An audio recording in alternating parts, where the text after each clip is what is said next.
तुम जरूरत का सामान पैक करो, हम इस घर से जा रहे हैं। मैं मेरे दोस्त संजय के साथ किराए का घर ढूंढने निकलता हूँ।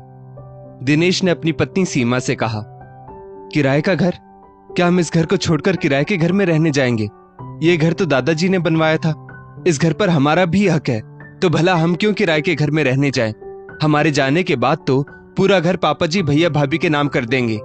सीमा ने कहा, तुम्हें मन की शांति चाहिए या सारी उम्र कलह भरे वातावरण में अशांत मन के साथ रहना है? दिन भर जली कटी बातें सुनती हो और फिर भी इस घर में रहना है। जमीन, घर, गहने, संपत्ति का लालच छोड़ो और अपने लिए सुकून भरी जिंदगी चुनो। मैं सब संभाल लूंगा, मुझ पर भरोसा रखो। मुझसे अब तुम्हारा अपमान देखा नहीं जाता। दिनेश ने पत्नी को समझाया। पर मेरे गहने? सीमा इतना बोलते बोलते रुक गई। थोड़ी देर में सीमा अपने सास ससुर के पास जाती है।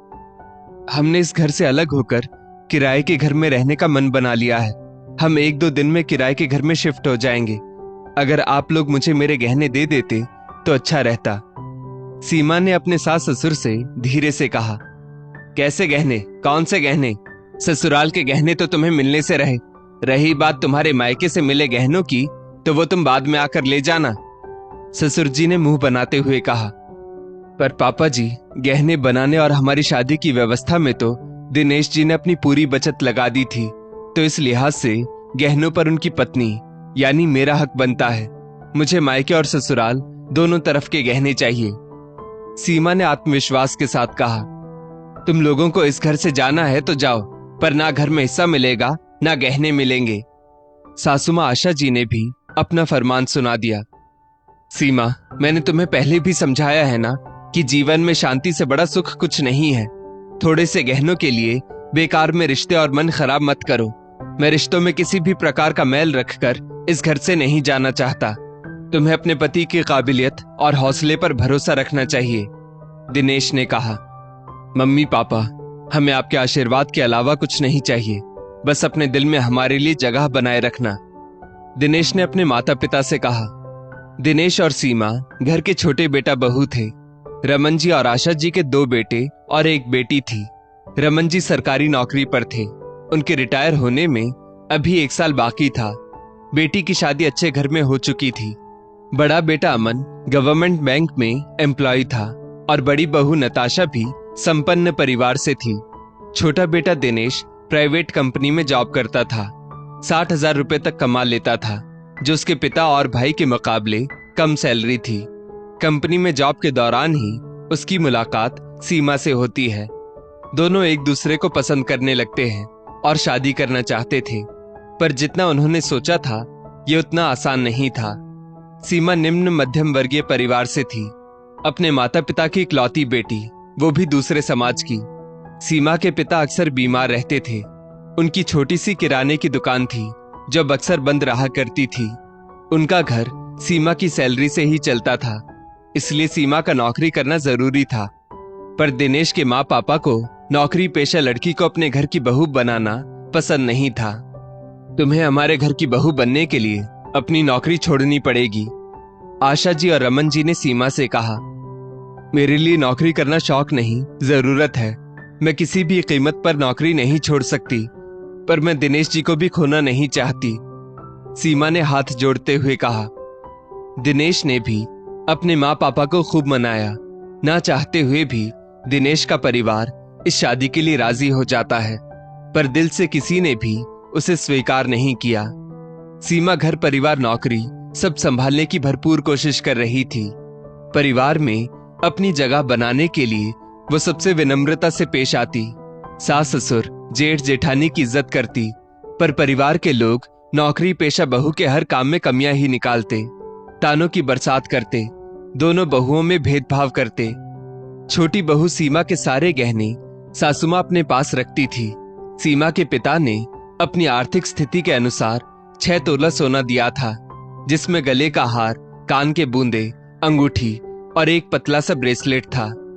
सीमा, तुम्हें सबके दिल में जगह बनाने के लिए, सबको खुश रखने के लिए थोड़ा एक्स्ट्रा एफर्ट करना होगा, पर मुझे पूरा यकीन है तुम अपने मिलनसार स्वभाव, प्रेम व सेवा से जल्दी ही सबके दिल में बस जाओगी। इसमें मैं तुम्हारा पूरा सहयोग करूंगा, दिनेश ने सीमा से कहा। घर के बड़े ही देवरानी जेठानी में भेदभाव करते, जबकि दोनों ही अपना मायका छोड़ के आई है, तो फिर भेदभाव क्यों?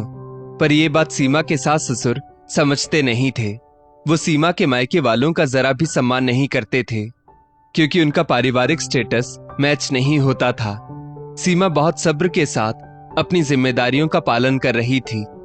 ऑफिस जाने से पहले वो घर के काफी सारे काम करके जाती, आकर फिर अपनी दोहरी जिम्मेदारी निभाती, ताकि सब उसे खुले दिल से स्वीकार करें। लेकिन नौकरी पेशा बहू जो अपने मायके की जिम्मेदारी निभाती हो, ससुराल वालों को बर्दाश्त नहीं थी। हमेशा घर में पारिवारिक कलह और क्लेश का माहौल बना रहता। हर शादी समारोह, रिश्तेदारी में बड़ी बहू को ही ले जाया जाता। छोटी बहू से तो जॉब की कमाई भी नहीं मिलती थी, इसलिए उसका जॉब पर जाना सबको खटकता था। पर उसकी सेवा, काम, अच्छा व्यवहार किसी को दिखाई नहीं देता था। सीमा के ससुराल में उसकी जेठानी के बच्चे के नामकरण संस्कार का कार्यक्रम था। करीबी रिश्तेदारों, पड़ोसियों, जान पहचान के लोगों को बुलाया गया। सीमा के मायके वाले भी इसी शहर के थे, तो उन्हें भी ना चाहते हुए भी छोटे बेटे का मन रखने के लिए बुलाया गया। सीमा की जेठानी ने अपनी सोने की चेन चोरी होने का इल्जाम जानबूझकर सीमा की मां पर लगा दिया। मेरी सोने की चेन सीमा की मम्मी ने ही ली है। हमारी काम वाली रानू ने उन्हें ऐसा करते देखा है। बताओ रानू, सच क्या है? जेठानी नताशा आत्मविश्वास के साथ बोली। मैं सच कह रही हूँ, मैंने देखा है। सीमा भाभी की मम्मी फ्रेश होने बड़ी भाभी के कमरे में ही गई थी। उन्होंने ही ड्रेसिंग टेबल पर रखी उनकी सोने की चेन ले ली थी। मैंने उन्हें ऐसा करते देखा था, फिर मैंने ये बड़ी भाभी को बताया। रानू ने डरते डरते कहा, मैं सीमा की मम्मी के पर्स की तलाशी लेना चाहती हूँ। नताशा ने तेवर दिखाते हुए कहा, आप ऐसा कैसे कह सकती हैं? मेरी माँ ऐसा नहीं कर सकती। वो भला चोरी क्यों करेंगी? हम गरीब हैं तो क्या? आप मेरी माँ पर ऐसा इल्जाम नहीं लगा सकती। सीमा ने भी गुस्से में कहा, एक तो चोरी, ऊपर से सीना जोरी। मुझे पर्स की तलाशी लेने दो। नताशा बोली। उसने सीमा की मम्मी का पर्स उठाया। उसमें से सचमुच सोने की चेन निकली। सीमा और उसकी माँ का मुंह खुला का खुला रह गया। मैं कसम खाती हूं बेटा, मैंने चोरी नहीं की। ना जाने कैसे ये चेन मेरे पर्स में आ गई। सीमा की माँ झिझकते हुए बोली। देखा, इसीलिए मैं सीमा के मायके वालों को बुलाना नहीं चाहती थी। कर दी ना छोटी हरकत। सीमा की सास आशा जी मुंह बनाते हुए बोली, मुझे पूरा विश्वास है माँ जी ऐसा नहीं कर सकती। दिनेश बोला। तभी एक महिला आगे आती है जो पड़ोसी परिवार से थी। ये सोने की चेन सीमा की माँ के पर्स में काम वाली रानू ने ही रखी थी। मैंने उसे ऐसा करते देखा था। जब सीमा की माँ वॉशरूम गई थी तब वो अपना पर्स पलंग पर छोड़ गई थी। तभी रानू ने सोने की चेन ड्रेसिंग टेबल से उठाकर उनके पर्स में रख दी थी। मैंने ये बात सीमा की सास आशा को बताई थी, पर उन्होंने मुझे चुप रहने की सलाह दी थी। पर मैं किसी बेगुनाह पर ऐसा झूठा इल्जाम लगते नहीं देख सकती। मुझे माफ करना आशा। तुम्हारे परिवार से मेरा संबंध टूटे मुझे चलेगा, पर मैं अपनी आत्मा की आवाज के खिलाफ नहीं जाऊंगी। पड़ोसी महिला ने आशा जी से कहा और वहां से चली गई। इसके बाद दिनेश ने अपने परिवार से अलग होने का फैसला लिया। आप लोगों को मेरी पत्नी पसंद नहीं है तो हम यहां से चले जाते हैं। सीमा ने पूरी कोशिश की आप लोगों के दिल में उतरने की, मगर वो हार गई। एक पति होने के नाते मुझे उसका साथ देना होगा। आप लोगों ने आज सीमा और उसके परिवार के सामने मुझे मुंह दिखाने लायक नहीं छोड़ा। दिनेश इतना बोलकर बाहर चला गया। आज उसने घर से अलग होने का निश्चय कर लिया था। सीमा ने अपने पति पर कभी भी परिवार से अलग होने का दबाव नहीं डाला था। सीमा मां बनने वाली थी, इसलिए भविष्य को देखते हुए वो अपने गहने और अपना हक लेना चाह रही थी।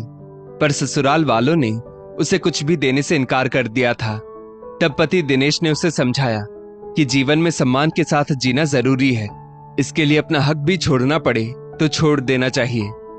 दिनेश प्रेग्नेंट पत्नी को साथ लेकर किराए के घर में शिफ्ट हो गया। बीच बीच में दिनेश अपने परिवार से मिलने जरूर जाता। सीमा उसे वहां जाने से कभी नहीं रोकती, बल्कि कभी कभी वो भी साथ जाती। दिनेश और सीमा ने सब कुछ भूलकर नई जिंदगी की शुरुआत की। सीमा ने अपनी मदद के लिए घरेलू सहायिका रख ली और प्रेगनेंसी के पूरे समय अपनी नौकरी जारी रखी। उसकी मां ने भी उसका पूरा सहयोग किया। ठीक समय पर सीमा ने एक फूल सी बेटी को जन्म दिया। तब दिनेश ने अपनी खुशी जाहिर करने के लिए घर में एक छोटा सा आयोजन रखा। करीबी रिश्तेदारों और दोस्तों को बुलाया गया। माँ पापा, आप सब जरूर आइएगा मेरी बेटी को आशीर्वाद देने। कैसे क्या आयोजन होना चाहिए वो भी बता दीजिए। दिनेश ने कहा, लड़की ही तो हुई है, इसमें इतना क्या तामझाम करना, जैसी तुम्हारी हैसियत हो वैसा करना। दिनेश के पापा ने रूखे स्वर में कहा। दिनेश सीमा ने अपनी हैसियत अनुसार कार्यक्रम रखा। उसके बाद दिनेश शेयर मार्केट में थोड़ा पैसा लगाने लगा। किस्मत ने दिनेश का साथ दिया। जैसे ही उसे शेयर मार्केट से मुनाफा हुआ, उसने वो पैसे रियल एस्टेट में लगाना शुरू कर दिया। अब दिनेश और सीमा के जीवन में सुख शांति के साथ धन भी था, जो उनके लिए पर्याप्त था। 10 सालों में दिनेश सीमा ने अपना घर, गाड़ी, बैंक बैलेंस सब हासिल कर लिया। और इधर आशा जी और उनके पति शारीरिक और आर्थिक रूप से कमजोर हो चुके थे। जिस बड़े बेटा बहू पर उन्हें गर्व था, वो उनका नाम मात्र भी सम्मान नहीं करते थे। 2 वक्त के भोजन के लिए उन्हें अपनी पूरी पेंशन बहू के हाथों में रखनी पड़ती थी। बहू 2 बोल भी प्यार से नहीं बोलती थी। अच्छा मनपसंद खाने पीने को तरस गए थे पति पत्नी। घर में हर वक्त तनाव और कलह का वातावरण रहता। बड़ी बहू ने अपनी देवरानी के साथ गलत किया था। उसका नतीजा ये हुआ कि कई तरह की मानसिक और शारीरिक बीमारियों ने उसे घेर लिया। पूरी रात वो करवटें बदलती रहती, नींद नहीं आती थी, बीपी हाई रहता, शुगर की बीमारी हो गई। कम उम्र में ही घुटने में दर्द रहता। अब सबको समझ आ चुका था कि छोटे बेटा बहू ने कोई गलती नहीं की थी, बल्कि सास ससुर का स्वभाव ही उनका दुश्मन बन चुका था। सीमा और दिनेश बिना किसी स्वार्थ के जितना बन पड़ता माता पिता के लिए आज भी करते, लेकिन अपने आत्मसम्मान को दांव पर लगाकर नहीं। दोस्तों, रिश्तों की गरिमा बनाए रखने और आत्मसम्मान से जीने के लिए कभी कभी थोड़ी दूरी भी जरूरी होती है। जीवन में आत्मसम्मान और शांति से बढ़कर कुछ भी नहीं। इस स्टोरी को लेकर आपकी क्या राय है, नीचे कमेंट करके जरूर बताइएगा। और ऐसी ही और भी बेहतरीन वीडियोस के लिए हमारा पेज जरूर फॉलो करें। धन्यवाद।